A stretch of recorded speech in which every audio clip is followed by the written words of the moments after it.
हर हर महादेव। शिव का रौद्र रूप है वीरभद्र।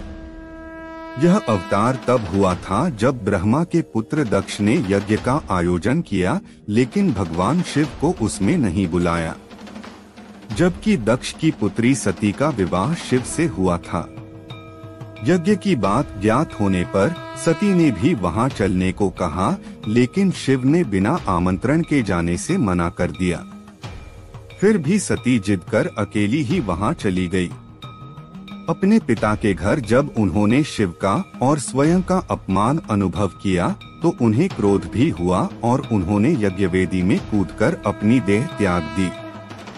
जब भगवान शिव को यह पता हुआ तो उन्होंने क्रोध में अपने सिर से एक जटा उखाड़ी और उसे रोषपूर्वक पर्वत के ऊपर पटक दिया। उस जटा के पूर्व भाग से महाभयंकर वीरभद्र प्रकट हुए। शास्त्रों में भी इसका उल्लेख है।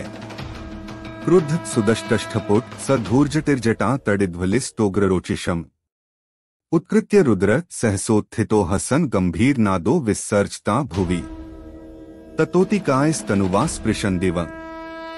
श्रीमद् भागवत 4.5.1।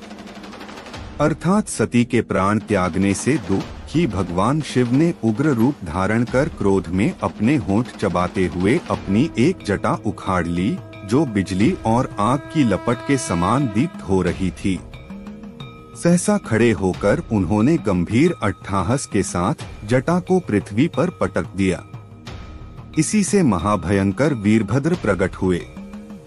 भगवान शिव के वीरभद्र अवतार का हमारे जीवन में बहुत महत्व है।